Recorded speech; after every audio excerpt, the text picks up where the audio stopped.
Most people live like they're rehearsing for a life they'll live someday. They think the real story hasn't started yet, that this moment is just a warm-up. They'll chase their dreams when things settle down. They'll reconnect with people they love after this busy season. They'll start living more fully once the timing feels right. But that someday never comes, because this, right here, is the main event. This is life. No dress rehearsal, no second draft. Just you here, now. And whether you realize it or not, time is passing. Quietly, constantly, irreversibly. We tend to believe that time is something we own, that we'll have enough of it later. But that's an illusion. You don't own time. You borrow it. Every morning, you're handed a small, invisible deposit. And at night, whatever you didn't use, it's gone. No rollover. No refund. The average person gets around 4,000 weeks on this planet. If you're 30, you've already spent over 1,500. If you're 50, you're past the halfway mark. And if you're lucky to live to 90, even then, it ends. We say things like, I'll do it later. But later is the most dangerous word in your vocabulary. It seduces you. It lulls you into comfort. It makes you believe you've got all the time in the world. But later keeps moving. It runs ahead every time you try to catch up. And eventually, you look back and realize you lived your life waiting. Waiting for clarity. Waiting for motivation. Waiting for something outside of you to give you permission to start. The truth is, no one is going to give you that permission. And that's exactly why you have to give it to yourself, right now. Comfort is easy. It's warm, predictable, familiar, but comfort is also a silent killer. It doesn't attack you. It just slowly drains the urgency out of your soul. It keeps you scrolling instead of acting, numbing instead of feeling, existing instead of living. And over time, it steals the fire that once made you curious, bold, and alive. Modern life rewards comfort and convenience. Everything's delivered. You can live an entire week barely stepping outside, but deep down, there's a cost. You stop noticing the beauty around you. You stop hearing your own thoughts. You stop feeling time, because every day looks the same. As children, time felt endless. One summer afternoon could feel like a week. Why? Because everything was new. Your brain was constantly recording. Every tree, every smell, every sound was unfamiliar. But as adults, we get stuck in loops. Same routines, same routes, same thoughts. And when the brain stops recording newness, time begins to blur. Weeks disappear, seasons vanish, years are gone in a blink. Want to slow time down again? Make life novel. Take different routes. Talk to strangers. Ask new questions. Start a side project. Travel without a map. Try something you're not good at. Because every new experience forces your brain to pay attention. And when you pay attention, life expands. We massively overestimate what we can do in a single day, but wildly underestimate what we can do in a year. That's why people quit too soon. They give up after a week of effort, when they're just one consistent month away from momentum. 1 year of showing up for your growth can radically reshape your life, but it has to start now, not on New Year's, not when your schedule clears. You might be doing 100 things every day, but that doesn't mean you're doing anything that matters. Busyness is a form of laziness. It lets you avoid the deeper questions. It gives you the illusion of progress. While you run on a treadmill going nowhere, ask yourself, if you were 90 years old looking back on this moment, would today's to-do list feel meaningful? Would answering that email or doom scrolling your evening feel like time well spent? Or would you wish you spent the day differently? We need less productivity and more priority. Try this. Write down everything you want to accomplish in the next 10 years. Then circle the 3 most important goals. Everything else, that's your avoid list. Because those middle priorities, the ones that seem useful but aren't essential, those are the distractions that rob you of a meaningful life. Think of every day like a bank account. Every interaction is a transaction.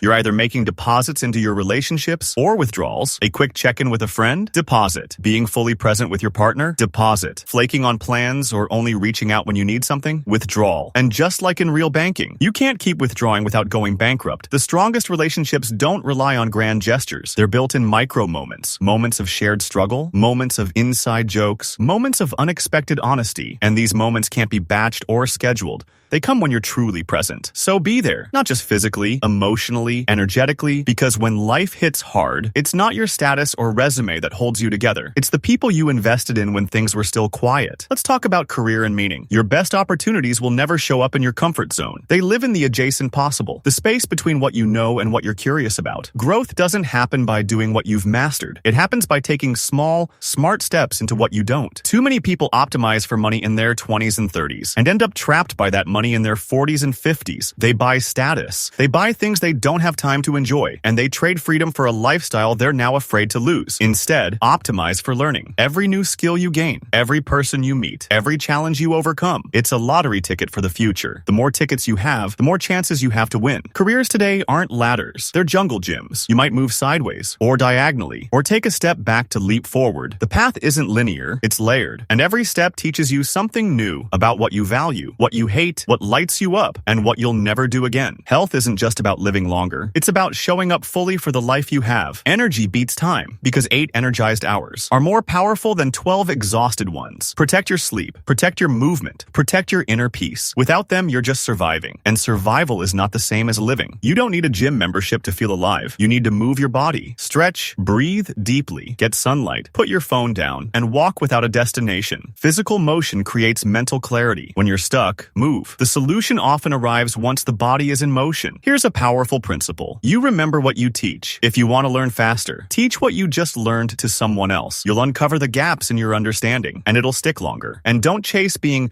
good at everything. Chase being great at what matters. Deliberate amateurism, allowing yourself to suck at things that aren't your focus, is a superpower. It keeps you curious, grounded, and creative. Let's talk about emotion. Emotions are waves. The chemicals behind any intense feeling, anger, sadness, fear, last 90 seconds in your body. After that, you're choosing to stay in it. The second wave is yours to own. That's where emotional intelligence begins. You may not control what hits you, but you absolutely control what you hold on to. Avoiding hard conversations doesn't save you energy. It costs you energy. Emotional debt accumulates over time, and the small issue you avoid today becomes a bigger wound tomorrow. Courage isn't about confrontation, it's about truth. And telling the truth, especially the uncomfortable kind, is a gift to your future self. Now let's talk about money. Most people chase money thinking it will buy freedom, but if you're not careful, it buys anxiety. A bigger house means more upkeep. A luxury car means higher insurance. A fancy life means you can't afford to rest. We don't suffer from lack of money. We suffer from lack of space. Space to think, space to breathe, space to decide. Build financial margins. Live below your means. Not to hoard, but to create freedom. And finally, design your life like a portfolio, not just of assets, but of moments, skills, experiences, people, memories, laughter, lessons. You are not a product of your goals. You are a product of your systems, and your systems are built one habit at a time. A good life isn't something you wait for. It's something you shape with intention. Through ordinary, repeated acts of awareness. You're not late. You're not too old. You're not too far gone. You're right on time for the next chapter of your story. But it begins with one act of courage, and that act is yours to make. This is not a rehearsal. This is your life. Live like it.